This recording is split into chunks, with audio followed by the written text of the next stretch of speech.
Bread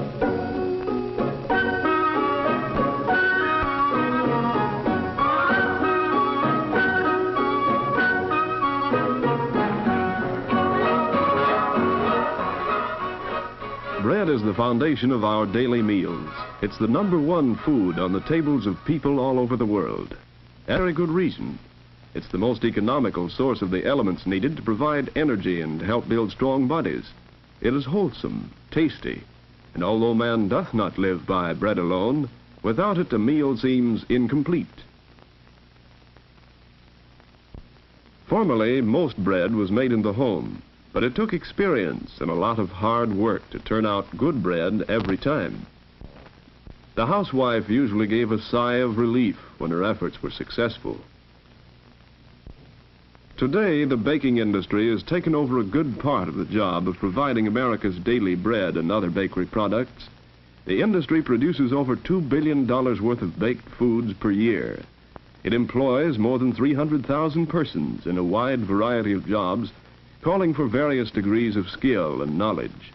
Wholesale bakery, the actual baking is mainly machine operation, and except for certain key jobs, much of the work can be done by persons without any previous training. The first step in bread making is to prepare the flour by sifting and blending.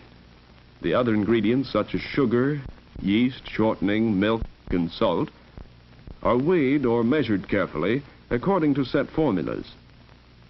A man called a mixer starts the bread on its way to the table by pouring the ingredients into a huge dough mixing machine. He sets a scale which weighs out just the right amount of blended and sifted flour. The flour falls from an overhead hopper into the mixer, which is then set in motion. Half a ton of dough, enough for 1,000 loaves, can be mixed in some machines. When the dough is ready, it is dumped into a trough, which the mixer's helper wheels into the air-conditioned fermentation room. In this warm, moist place, the yeast cells multiply and the dough rises. To make good bread, the dough must be allowed to ferment just the right length of time. The skill of the bakery superintendent is called on in working out proper schedules. Next, the dough goes to the divider, where it is separated into pieces the right size for individual loaves. The divider man checks the weight of the pieces and regulates his machine so that the output is uniform. The rounding machine rolls the dough into compact balls.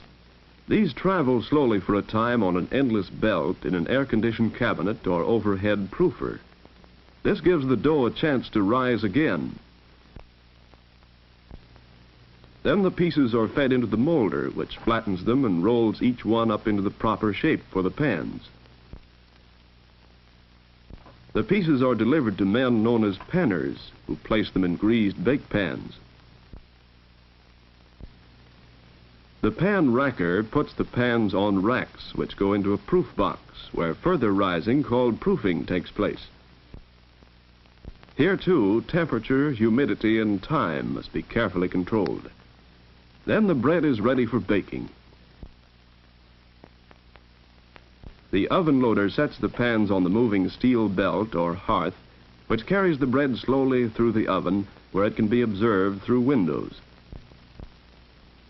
Finally, it is delivered, baked to a golden brown, and the oven dumper puts the loaves onto a belt leading to the cooling room. The oven man has a responsible job. He must regulate the temperature and humidity in various parts of the long oven to ensure bread that is baked to a turn.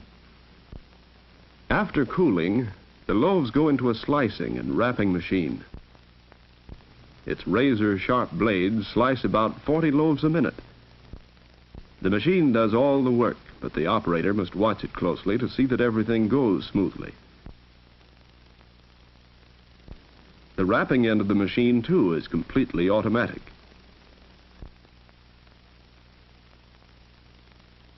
Wholesale bread is usually distributed by route salesmen delivering to stores and restaurants all over the city. But this mass distribution has not put the small retail bakery out of business by any means. In fact, most of America's 30,000 bakeries are small ones, serving their own neighborhoods. In addition to bread of all kinds, retail bakeries make a variety of foods, including cakes, donuts, rolls, pies, cookies, coffee cakes, and fancy pastries. Because of this wide variety of goods, to be a baker in a small shop, you have to have real skill and experience. Except for electrical mixing machines, flour sifters, and in some cases ovens, the average retail bakery is not mechanized, so handwork is the rule.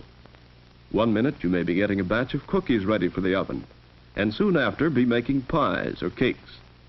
And no matter what you make, it must be really good if the bakery is to keep its customers. Not only good to the taste, but clean and wholesome. The conscientious baker is aware of his responsibility to the consumer's health. The working hours for a baker and his helpers used to be long and arduous. But today, most bakeries operate on 8-hour shifts.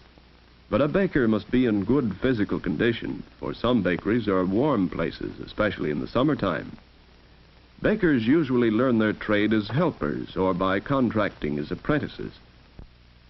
Experienced bakers teach the apprentice the skills of the trade, and when the training period is completed, the apprentice is qualified for a job as a journeyman baker. Baking can also be learned in a vocational school. Nationally known schools of baking are located at the Dunwoody Institute, the Seibel Institute of Technology, and at the American Institute of Baking. Such schools offer ambitious workers a chance to qualify for better jobs in the industry. Their programs include instruction in the science and theory of baking, shop management, and related mathematics. These schools have completely equipped bakeries where the student learns all phases of wholesale and retail baking. Courses cover routine shop work on all bakery products and special study leading to a thorough understanding of the chemistry of baking. The subject of fermentation includes the study of yeast. This one-celled fungus, with its facility for rapid reproduction, plays a vital role in baking. When the course of training in a good vocational school is completed, the students are prepared to take advantage of the opportunities for employment as foremen or production managers in large bakeries. Such men must be highly skilled technicians. There are also positions as executives for men who know baking thoroughly and who also have sound business ability. Men with scientific training are employed in laboratories engaged in routine analytical work for large bakeries or in research work for the industry as a whole. In some bakeries, women are employed in light work such as putting frosting on rolls or cakes. But in retail business, women are in greatest demand as salespersons. Here, a pleasant manner and courtesy are necessary. For women with exceptional ability, there are jobs as store managers for neighborhood retail bakeries and for companies which operate chains of retail sales rooms in large cities. Owning your own bakery is an attractive goal to those who know baking and enjoy the work. But you must also know management and have enough business ability to handle the bookwork, which is a part of any commercial venture. But whether you operate a shop or work for someone else, you will find the baking industry an interesting field. It is one which contributes to mankind's well-being. It is a permanent part of America's economy and is due for further expansion. It offers employment to many and a career for those who qualify. If the work appeals to you and you're willing to learn with a sincere desire to get ahead, you may find some phase of the baking industry a worthwhile choice as your life work.